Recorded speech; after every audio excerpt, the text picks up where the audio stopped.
शुक्लाम्बरधरं देवं शशिवर्णं चतुर्भुजं प्रसन्नवदनं ध्यायेत् सर्वविघ्नोपशान्तये। नमस्तस्मै गणेशाय ब्रह्मविद्याप्रदायिने यस्यागस्त्यायते नाम विघ्नसागरशोभिनी। सिन्दूरोद्धूलिताङ्गं तिलकविलसितं चारुगौराङ्गरागं गाणेशाक्षन्दधन्तं स्मितमकमलं ज्ञानमुद्राकराब्जं भव्यं च अजानुबाहुं यतिवरममलं शुद्धकाषाय वस्त्रं योगीन्द्रं श्रीगणेशं परमगुरुवरं ज्ञानप्राचार्यमीडे सद्गुरुनाथ हिरंबराज गणेश योगींद्राचार्य चरणारविंदाय नमः। ग ह्या व्यंजने शक्तीचा बोध होतो बरं का। आता मोर्याच्या अनेक नावापैकी गणेश गजानन सगळ्यांना माहिती आहे, पण गणेश म्हणजे काय तर लोकांना एकच अर्थ माहिती आहे की गणांचा पती किंवा गणांचा ईश, आणि ते गण हे कुठले? शिवगण. तर हा अतिशय अर्थ चुकीचा आहे. अंकुशगिरी महाराजांनी याचं करून सांगितलं की आता कुठलाही जे शब्द तयार होतो तो व्यंजन आणि स्वर मिळून होत असतो. त्यांनी सांगितलं पुराणामध्ये ग ह्या व्यंजने शक्तीचा बोध होतो. आता गण मधला ग जो आहे त्याच्यातलं व्यंजन जे आहे ते शक्ती स्वरूप आहे. त्यातला स्वर जो आहे अकार स्वरे ओळखी भानूज होतो बरं. शब्द व्यंजन स्वर. आता ग शब्दाचा झाला. नकारीच नारायणे वास केला, अकार स्वरे ओळखावे शिवाला बरं का. न शब्दामधलं व्यंजन जे आहे ते प्रत्यक्ष नारायण स्वरूप आहे. त्याचा स्वर जो आहे भगवान शंकर आहे. तर असे चतुर्ब्रह्मता जेथं एकत्र येईल, हे चारही ब्रह्म एकत्र येतात. ह्या सर्वांचा, सर्वांना निर्माण करणारा, चालवणारा आणि पुन्हा आपल्यामध्ये शेवटी विलीन करून घेणारा असा जो आहे तो गणेश. कळलं का? गणेश शब्दाचा अर्थ असा आहे. दुसरं, गण म्हणजे काय? गण हा शब्द समुदायवाचक आहे. एकापेक्षा जास्त वस्तू तिथे असल्या की त्याला गण तयार होतो. आता कसा? एक माणूस असला म्हणतो मनुष्य, पण 50 मनुष्य असले की मनुष्य गण त्या ठिकाणी होता, म्हणजे मनुष्य गण तयार होता. देव, एक देव आहे देव, अनेक देव असतील देवगण, नागगण, गंधर्वगण, ब्रह्मगण, असे जेवढे म्हणून एकापेक्षा अनेक आहेत. देवाधिक आले, गंधर्वाधिक आले, असुरसुद्धा त्याच्यामध्ये आले, नागगण सर्व. आता लोक म्हणतात ब्रह्म एक आहे, ब्रह्म एक आहे. आता ब्रह्म जर एक आहे तर आपल्या शास्त्रात सांगितले अन्न ब्रह्म आहे, प्राणब्रह्म आहे, मनोब्रह्म आहे, विज्ञान ब्रह्म आहे, आनंद ब्रह्म आहे. कुठे एक ब्रह्म आहे? मग एवढे ब्रह्म कसे काय? ब्रह्मसुद्धा अनेक आहे.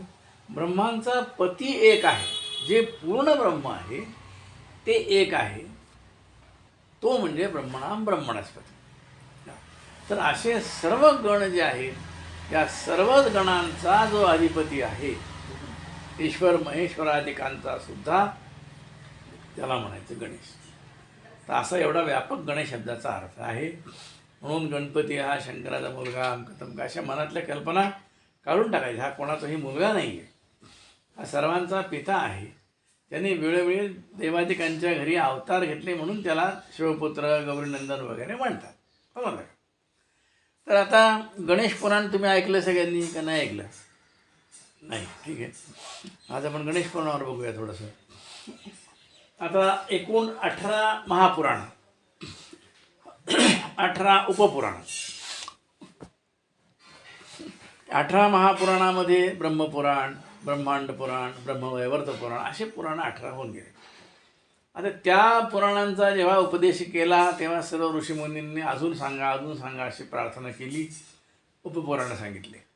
तर या उपपुराणामध्ये सर्वात पहिलं कुठलं जर असेल तर ते गणेश पुराण आणि शेवटचं मुद्गल पुराण. त्यामुळे गणेशाचं परिपूर्ण ज्ञान जे आहे ते गणेश पुराण आणि मुद्गल पुराण या दोन्ही ग्रंथामध्ये आहे. इतरत्र पूर्ण ज्ञान असं नाही, एवढं आपल्याला अभिप्रेत आहे. तसं तर हे गणेश पुराण या पृथ्वी तलावर कसं प्रकट झालं, त्याला काहीतरी निमित्त लागतं ना कुठल्याही गोष्टीला प्रचार होण्यासाठी.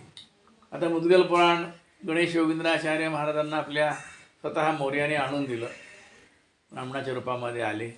दर 15 दिवसांनी एक खंड आणून द्यायचे, लिहून घ्यायचे. असं करत करत ते मुद्गल पुराण तेव्हापासून लोकांना आता कळायला लागलं. नाही तर नुसतं ऐकून माहीत होतं पण प्रत्यक्ष कलियुगात प्रकट झालेलं नव्हतं ते. तसं गणेश पुराण सोमकांत नावाचा राजा होऊन गेला. पूर्वाश्रमीची गोष्ट आहे. तर अतिशय सुंदर, विद्वान, तपश्चर्या करणारा होता. पुन्हा आपल्या प्रजेचं परिपालन कुटुंबाप्रमाणे करणारा होता. त्याला सगळी प्रजा देवच मानत असे, म्हणजे आपला पिताच आहे म्हणे हा आमचा, राजा नाही. म्हणजे इतकं त्याचं विशेष वर्णन होतं. आणि सोमकांत शब्दाचा अर्थ असा आहे, सोम म्हणजे चंद्र, चंद्राप्रमाणे ज्याची कांती आहे असा सोमकांत राजा. अतिशय सुंदर. तर असा राजा, ऐश्वर्य सगळं, संपूर्ण ते दिग्विजय केला, सगळं आहे, काही नाही असं नाही. वागणंही पुन्हा चांगलं आहे, आचारनिष्ठ आहे. पण असं असताना एकाएकी त्याला सर्वांगाला कुष्ठरोग उत्पन्न झाला, बरं का. आता हे असं झाल्यानंतर आधी तर सर्वांना आश्चर्य वाटते, असं कसं काय झालं बुवा. आपल्या राजाने या जन्मात कुठेही काही पाप केलेलं नाही, आपल्याला तर काही आठवत नाही. बरं म्हणे असेल तात्कालिक म्हणून उपचार केले. आता रोग कुठलाही बरा होऊ शकतो, नाही असं नाही. औषधी केल्या, वैद्य केले, सर्व प्रकार केले, मंत्र तंत्र काही ठेवलं नाही. पण तरी पण याचा रोग काही जाईना. दान धर्म केले, खूप काही केलं. आणि मग शेवटी मात्र राजा हतबल झाला. आपल्या मुलाला बोलून घेतलं, सगळ्यांना सांगितलं प्रजेला की बाबा आता दुर्दैवाने आता माझं काय कुठल्या जन्मातलं पाप आहे कोणाष्ट, पण आता मी इथं राहण्यास योग्य काही मला वाटत नाही. तेव्हा आता हे राज्य सगळं तुम्ही सांभाळा आता, आणि मला वनात जाण्याची परवानगी द्या. मी आता अरण्यात जाऊन तपश्चर्या करतो आणि माझ्या आता जे काही आयुष्य आहे ते सार्थक करून घेतो. तुम्ही काय आता कोणी शोक करू नका. तर सगळे रडायला लागले. म्हणे बाबा राजा तू कसाही असला तरी आमचा राजा आहे, आम्हाला सोडून जाऊ नको. आमच्या मुलाप्रमाणे तू पालनपोषण केलेलं आहे. पण त्यांनी काही तो म्हणणं नका मला आग्रह करू तुम्ही, आता मला देवाजवळ जाऊ द्या. मग नाईलाजाने त्याला सगळ्यांनी परवानगी दिली. पण त्याची पत्नी आणि प्रधान हे मात्र त्याच्याबरोबरच गेले. त्यामुळे आम्ही ते तुम्हाला सोडणार नाही, आम्हालाही घेऊन चला कुठे जायचं तिकडं. मग असे गेले, एका घोर जंगलामध्ये गेले. आता इथं म्हणे जंगलात रोड आपण नदीचं पाणी पिणे तिथं होतं, सरोवर होतं, पाणी आहे, मुबलक झाडी आहे. इथं आपण शांत, मला आयुष्यभर आता जप करायचं, बाकी काही करायचं नाही म्हणले. आता काय प्रभूची इच्छा असेल तसं होईल, नाही तर माझा देह असं जाऊ द्या म्हणलं. पण आता मला काही करायचं नाही असं म्हणून आपलं काय असेल ते फळं खायचे ते सगळेजणं. कधी काळी तर प्रधान गावात जाऊन भिक्षा मागून आणायचा आणि आपलं चालू काय.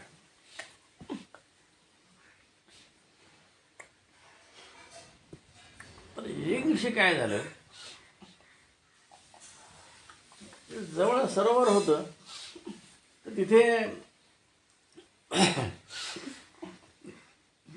भृगु ऋषींचा पुत्र च्यवन ऋषी जो होता, तर तो आपल्या वडिलांना समिधा वगैरे गोळा करण्याकरता त्या जंगलामध्ये आला.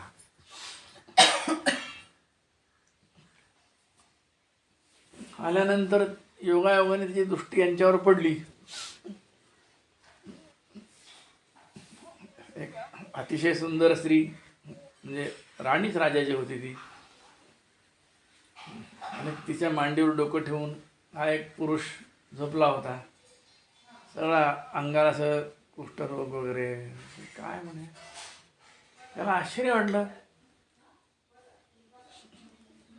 ते न राहून त्यांनी विचारलंच त्या ऋषीपुत्राने, म्हणे ताई तू कोण आहेस म्हणे, आणि हा पुरुष कोण आहे म्हणे. हा तू एवढी सुंदर दिसायला लागली, ऐश्वर्य संपन्न, राजाची पत्नीच दिसते म्हणे, आणि हा अशा माणसाच्या डोकं मांडीवर घेऊन कोण आहे हा पुरुष. त्याला वारा घालायला लागली पुन्हा अजून. मग तिने सगळं सांगितलं. काय सांगू बाबा म्हणे, हा रोगी दुसरा कोणी नसून हा माझा पती आहे, पण आता पतिधर्म पालन करण्यासाठी मी त्याची सेवा सोडणार नाही म्हणे. कसाही असला, काही झालं तरी मी सेवेपासून काही वंचित होऊ शकत नाही. आता तू विचारलं म्हणून तुला सांगते म्हणे. ते सर्व वृत्तांत सांगितला. कसा सोमकांत राजा होता, आमचं ऐश्वर काय होतं, सगळे लोक अगदी पित्याप्रमाणे कसे मानायचे, सर्व काही आहे आमच्याकडे, काही नाही असं काही नव्हतंच म्हणे. पण एकाएकी हा भोग आम्हाला आला आणि हे असं झालं. उपाय केले, औषधी केली, सगळं केलं म्हणे, पण काही नाही. मग आता हा जीव द्यायसाठी कुठेतरी आला आहे, पण जीव बिव देऊ नये म्हणून आम्ही याच्याबरोबर आलोच म्हणतो. बाबा कुठं जायचं तिकडं चल, पण जीव नको देऊ, जंगलात राहा, कुठे राहा, आम्ही तुझी होईल ती सेवा करतो, तुला नाही आता राहायचं लोकांच्यामध्ये नको राहू, म्हणून आम्ही याच्या मागं मागं आलो आहे म्हणजे. सर काही नाही. तर तो त्याला वाईट वाटलं. तो म्हणला ठीक आहे, आता तू कोण आहेस. नाही म्हणे मी भृगु ऋषी नावाचे महान गणेश भक्त ऋषी आहे, त्यांचा मी मुलगा आहे, समित्या गोळ्या करण्याकरता इथे आलो.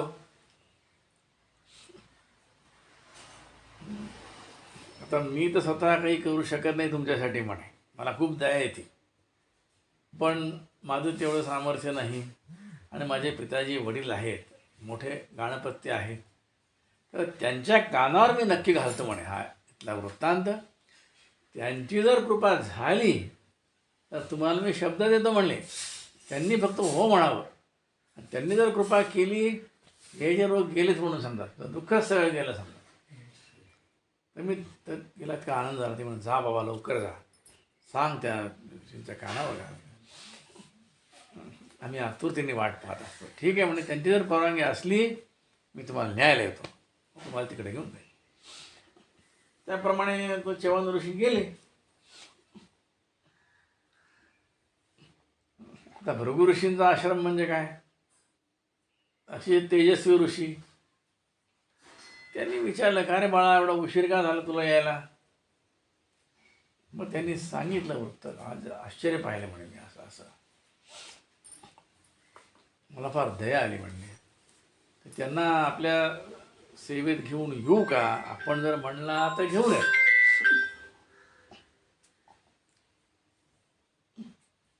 आता भृगु ऋषीचे ऋषी दयाळूच होते. ते म्हणले बरं जा घेऊन ये, बघू आपण त्यांचं काय प्रारब्ध आहे बघू तर खरं. मग त्याला घेऊन आलाय. आल्यानंतर काय सांगावं, त्या आश्रमाच्या आवारात आली, त्याला एकदम शीतलता वाटायला लागली. रोग होता, एकदम थंड आल्हाददायक असं वातावरण कुठेच पाहिलं नाही म्हणे मी बाबा. वेगवेगळे प्राणी एकत्र खेळत आहेत तिथं, वैर नावाचा प्रकारच नाही, सगळं आनंदी आनंद सगळा. आल्यानंतर नमस्कार केला, त्या आसनावर बसवलं समोर. भृगुऋषीने बस म्हणले. फक्त सांगू लागला, तेव्हा काही सांगू नकोस तू, आता फक्त शांत बस, काय काही सांगू नको म्हणले, मी तुला सांगतो म्हणले. आणि ऋषींनी आपले डोळे मिटले आणि त्याला सांगितलं, राजा म्हणले तुला एक कथा सांगतो म्हणले. काय एक कथा नीट ऐक.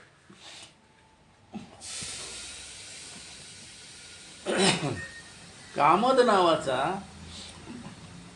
अतिशय म्हणजे दरोडेखोरच होता म्हणले, लुटमार करणारा. इतकी लुटमार, इतके दरोडे गावामध्ये, असं कुठलं पाप नाही की जे केलं नाही.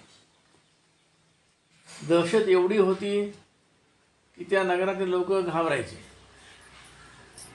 काय करावं याला म्हणे, असा दुराचारी होता. लोक त्रस्त झाले म्हणले त्याला. काय हा लवकर गेला तर बरं होईल म्हणले, पण आता कुठं जातोय म्हणतो. उलट म्हणे अशा लोकांचं आयुष्य जास्तच असतंय म्हणे, मरतच नाही. झालं, शेवटी राजाला तक्रार केली.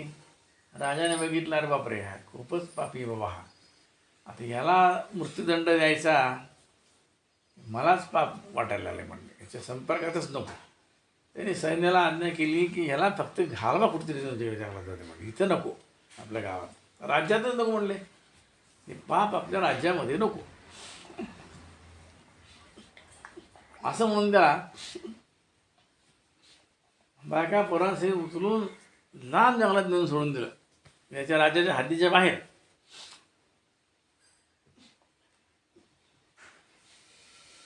आता तिथं तरी स्वस्त बसावं नाही याने, तिथंही लुटमार चालूच.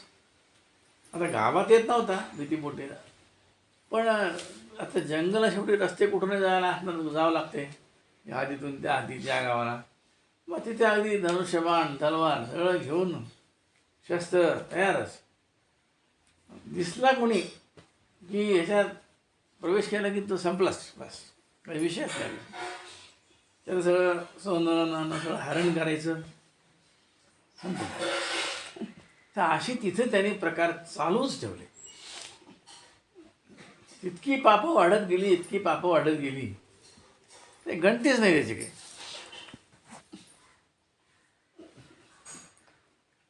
आता असा काळ गेला. काळ हा कोणासाठी कधी थांबत नसतो. अहंकार केला, गर्व केला, मी असा आहे, तो हातपाय जोपर्यंत धड आहे तोपर्यंत चालतं, पुढे काही ते टिकत नाही. तसं त्याचं झालं. हातपाय थरथर करायला लागली, म्हातारा झाला आणि मुलं बाळं मोठी झाली. आता याची आज्ञा कोणी पाळेना, नाही तर नुसतं याचं नाव काढलं की थरथर करत होते. आता कोणी ऐकायलाच तयार नाही, घरचे नाही, बाहेरचे तर सोडून द्या. त्याला मनात खेद आला. काय करावं म्हणलं, आपलं कोणी ऐकतच नाही, आपली किंमतच नाही. आपण आता खूप पाप केली म्हणजे आजपर्यंत, त्याची गणती नाही आहे. काय करावं त्याला इलाज. आता म्हणे काय करू, धन भरपूर आहे, गडगंज सोनं नाणं. आता म्हणे काहीतरी पुण्यकर्म करूया. म्हणून मग गावातल्या त्या नगरामध्ये जाऊन जे कोणी असे ब्राह्मण तपस्वी कोणी असतील त्यांना जाहीर आवाहन केलं आणि म्हणे तुम्हाला बोलवलं, एक सत्कार करायचा म्हणले. आता ह्याने बोललं म्हणजे सत्कार कसे सत्कार, म्हणजे सत्कार म्हणजे मरणच म्हणले. त्यामुळं आधी लोक नकोच भाव म्हणले.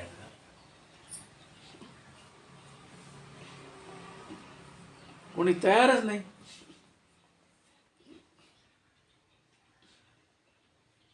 पण काही आता विद्वान होते आणि तपस्वी होते, ते काही कोणाला भीत नव्हते, जे निस्पृह होते ते म्हणले चला आम्ही असं काय बाबा, काय त्याचं काम आहे.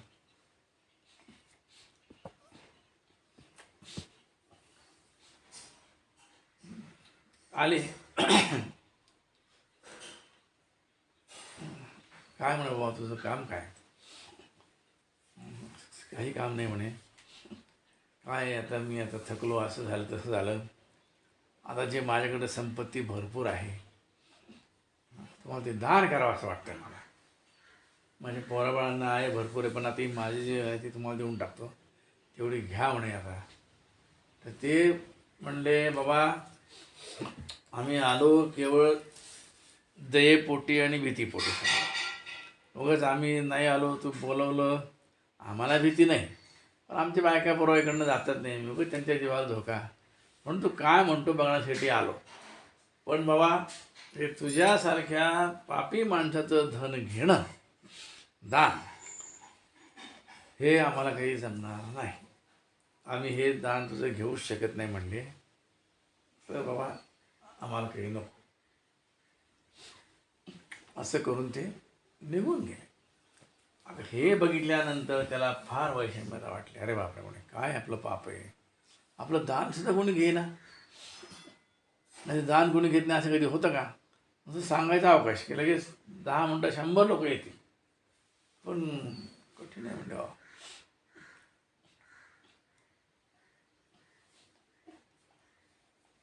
बरं म्हणे आता काय करावं. तर त्या नगरामध्ये त्या जंगलामध्ये एक गणेशाचं असं जीर्ण मंदिर होतं. पडले असं पडझड झालेली. त्यामध्ये आता कोणी आपलं धन घेत नाही, काही नाही. त्यापेक्षा आता ह्या मंदिराचं जीर्णोद्धार तरी करून टाकू. त्याने लोक दर्शनाला येतील, काय होईल. एवढं तर बघू आता काय पुण्य पाप काय माहीत नाही आपल्याला. असं म्हणून चांगले कारागीर वगैरे बोलवून भरपूर संपत्ती खर्च करून त्या जंगलामध्ये एक भव्य गणेशाचं मंदिर बांधलं. बस एवढंच आयुष्यातलं एकमेव पुण्य, बाकी सगळे पापच पाप.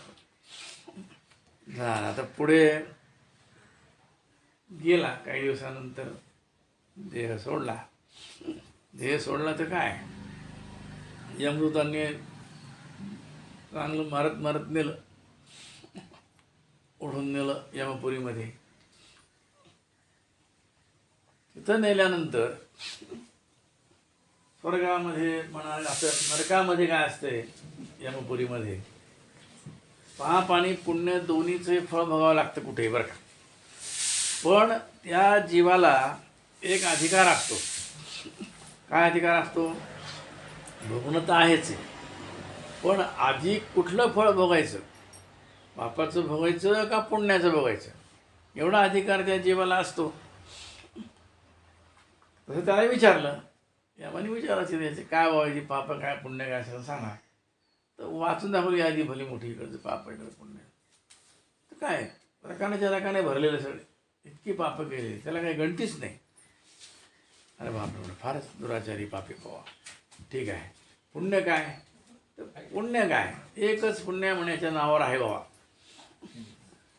ते म्हणजे गणेश मंदिराचा जीर्ण असलेल्या जीर्णोद्धार केला. एवढं एक पुण्य फक्त एका बाजूला आहे, बाकी सगळी पाप.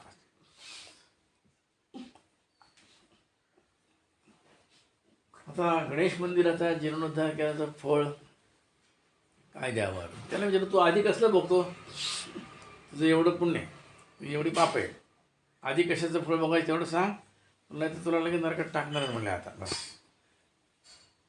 तो म्हणलं थांबा थांबा थांबा, मला आधी पुण्याचं फळ बघू द्या.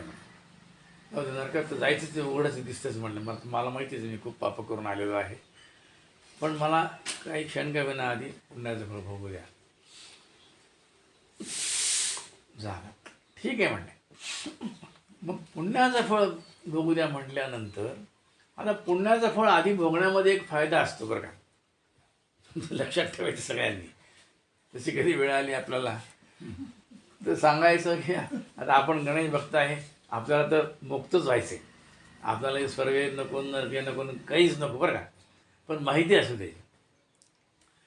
तिथे गेल्यानंतर जर विचारलं आधी पापाचं फळ पुण्याचं, आधी पुण्याचं म्हणायचं. कित्येक लोकांना काय वाटतं, जाऊ आधी पापाचं फिरून मोकळं होऊन जाऊ आणि मग पुण्याचं निवांत फिरू. पण असं कधी नसतं.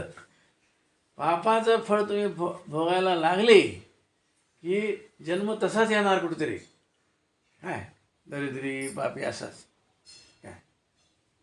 आणि तिथं त्या संगतीत गेल्यानंतर पुण्य होणं दूरच, उलट पाप वाढत जातात. आता ते भोगून संपू म्हणलं तर संपतच नाही. उलट पुण्याचं कसं असते, पुण्याचं फळ आधी भोगतो म्हणलं की पुण्यवान माणसाच्या घरी जन्म येईल, सत्संग मिळेल, चांगल्या संगतीत जाईल, तिथे गेल्यानंतर पुण्य वाढवू शकतो. जर पुण्य वाढवलं तर पापाचा जो काल आहे फेडण्यात पुढे पुढे ढकलत जातो. हा एक फायदा त्याच्यामध्ये आहे. म्हणून मग याने ते मागितलं. मग याला पुण्याचं गणेश मंदिराचा जीर्णोद्धार केल्याबद्दलच्या पुण्याबद्दल पृथ्वी तलावर राजा म्हणून पाठवलं. तर तोच राजा म्हटले तू आहेस म्हणले सोमकांत राजा. आता इतके लोकांना कसं वाटतं, आता मी इतका चांगला आहे, पुण्यवान आहे, मला काहीच दुःख नाही, सध्या सुखात आहे, याचा अर्थ मी पुण्यवान आहे, माझं पाप काही नाहीच. पण असं कधी नसतं. पाप काय असतं, अनेक आता कित्येक लोक आपण बघतो अतिशय उन्मत्त झालेले असतात, रोजची पाप कसे वागतात, त्यांना काहीच होत नाही. त्यांनी काय त्यांना वाटतं बघा आम्ही काही केलं तरी माफ झालं. ते माफ इतके होत नसतं, तर ते साठच जातं कुठतरी. ते पाप दोष जे आहेत ना, तर ह्या माणसाचं जीवाचं पुण्य शिल्लक असतं, म्हणून त्या पुण्यापुढे त्या एकेका पापाचं काही चालत नाही. समजलं का? पण चालत नाही म्हणजे ते पाप संपलं असं नाही, ते कुठेतरी बाजूला बसून राहतं वाट बघत. आणि जेव्हा याचं पुण्य संपतं, मयने एक जरी पाप केलं की सगळे त्याच्यावर हल्ला करतात. तसं झालं म्हणजे राजा तुझं, तू पुण्यकर्म करत गेल्यामुळे तुझा पापाचा कालावधी वाढत गेला बरं का, भोगायचा. पण ते थोडं तरी बरंचसं तुझं नष्ट झालं म्हणले बरं का. पण अजून शेष राहिलं, तर ते भोगण्यासाठी तुला हा रोग उत्पन्न झाला. त्याचा विश्वासच बसे ना. हे म्हणजे बोलला नाही तोंडाने, पण मनात शंका, असं कधी शक्यच नाही. एवढा पुण्यवान राजा, माझ्याकडे रोज अन्नदान होत होते, कित्येक लोकांना मी दानं केली, आमकं केलं, यज्ञ याग कुलधर्म कुलाच्या काही केलं नाही, असं काही नाही. पाप मी जर केलंच नाही, कुठून आलं एवढं म्हणले, काहीतरी असावं मग म्हणलं. ते ह्यांच्या मनात शंका आल्याबरोबर काय झालं, एकाएकी असे पक्षी निर्माण झाले भयानक, आणि त्या राजाला टोचू लागले असे. त्या अतिशय वेदना व्हायला. तर म्हणलं महाराज काय हे, मला हे पक्षी किती पीडा देत आहेत, असं का बरं व्हायला लागलं, आधीच तर मी दुःख भोगून आलो म्हणले, भोगतो आहे. आणि तुमच्या आश्रमाचं पहा म्हणे, किती सुंदर आश्रम आहे, इथं सगळं वैर त्याग करून सगळे प्राणीमात्र आहेत, आणि माझ्या बाबतीत त्यांचं वैर कुठं गेलं म्हणले, कसं काय आलं, मी काय यांचं केलं. ते मुनी म्हणले राजा, तू म्हणले माझ्या वचनावर संशय घेतलास म्हणून तुला असं झालं. घेतला का नाही? हो म्हणणं, माझ्या मनात आला म्हणलं विचार, असं असं की असं काय काहीतरी सांगू लागलं. ठीक आहे म्हणलं, आता हरकत नाही, असू दे म्हणलं, आता संशय घेऊ नको, मी सांगतो ते सत्य आहे. मग त्याबरोबर त्या ऋषी नुसते हुंकार दिल्याबरोबर ते सगळे पक्षी वगैरे नष्ट झाले. शरण आला म्हणणं, महाराज आता तुम्ही सांगितलं सत्य आहे, आता ह्याच्यावर उपाय, कारण तर मला कळलं, पण आता उपाय सांगा म्हणलं. ते म्हणले उपाय आहे, गणेश पुराण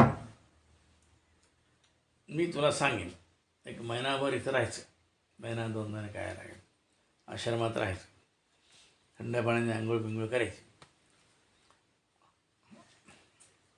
आणि पूर्ण गणेश पुराण ऐकायचं म्हणले. आहे की तयारी तुझी? इथं सगळं वलकल घालून राहावं लागते म्हणले. इथं काही राजा ऐश्वर्य काही नाही, झोपायला गाद्या बिद्या इथं काही मिळायचं नाही, आपलं खाली गवतावर झोपायचं. जमते का कसं काय? म्हणलं महाराज सगळं जमते म्हणलं, काही नाही, आता आपण म्हणाल तसं जमिनीवर झोपतो बाबा, काय अगदी फळं खाऊन राहील म्हणलं, पण कृपा करा. ठीक आहे म्हणलं, मग संकल्प सोड. मग राजानं संकल्प सांगितलं, हातावर पाणी घेतलं, आणि मी गणेश पुराण अगदी शुचिरभूतपणे नामस्मरणामध्ये आपण सांगाल तसं पूर्ण ऐकील असा संकल्प सोडला. आणि काय सांगा म्हणजे संकल्प सोडल्याबरोबर चमत्कार झाला असा, त्या राजाच्या शरीरामधून एक पाप पुरुष बाहेर पडला बरं का, एक काळा कविन्न. आणि तो आता ऋषींचा आश्रम बघून घाबरला, आणि एक समोर वडाचं झाड होतं, त्याच्या ढोलीत जाऊन बसला. तर त्या इतका पापी होता, म्हणजे ह्याचंच पापं सगळी ही पापं होती. आता आपण कोणाच्या पापाचा उल्लेख म्हणून करत नाही, पण कथा सांगायची म्हणून सांगू लागलो, नाही तर कोणाच्या पापाचा उल्लेख करणं दोष लागतो. तर ते त्या झाडाला नुसतं ढोलीत शिरला, घाबरून त्या झाडाला स्पर्श झाल्यावर झाडाचं भस्मच जळूनच गेलं झाड. तो राखीत जाऊन बसला. आणि इकडे हा राजा तो पापपुरुष बाहेर पडल्याबरोबर पुन्हा सोमकांत राजा झाला. म्हणजे चंद्राप्रमाणे कांती असा सुंदर झाला का. म्हणजे बघा, गणेश पुराण ऐकलंच नाही अजून, नुसतं ऐकील असा संकल्प सोडला आणि दिव्य स्वरूप प्राप्त झालं. इतका आनंद झाला त्याला. बस म्हणून आता गणेश पुराण ऐकवाच म्हणला. नुसतं संकल्प सोडला तर एवढं झालं, आता प्रत्यक्ष ऐकल्यानंतर काय. आणि मग त्याला सांगितलं की रोज गणेश पुराण ऐकायचं, ऐकल्याचं पुण्य जे आहे ते पुण्य त्या ढोलीत नेऊन घालायचं म्हणलं. असं करायचं एवढं, तर तुझे सगळे पाप सगळे खऱ्या अर्थाने जळून जातील. झालं तसं त्यांनी केलं. महिनाभर गणेश पुराण रोज ऐकायचं, ढोलीत नेऊन घालायचं. काय सांगावं चमत्कार. ते जेव्हा ते झालं, पुन्हा हरित तयार झालं तिथे सगळं वृक्ष पहिल्यासारखं. ते पाप सगळं जळून गेलं. आणि पुढे मग काय सांगू लोकातून विमानं चाललं, सगळं कल्याण झालं त्याचं. तर गणेश पुराण हे असं आहे. 18 उपपुराणापैकी पहिलं गणेश पुराण आणि शेवटचं मुद्गल पुराण. आता हे वाचून आपण याच्यातनं बोध काय घ्यायचा की कर्माचा सिद्धांत बरं का. पाप आणि पुण्य हे माणसाकडनं घडतच असतात आणि आपल्याकडनं घडलेलं आहे पूर्वी, म्हणून आपल्याला जन्म मिळालेला आहे.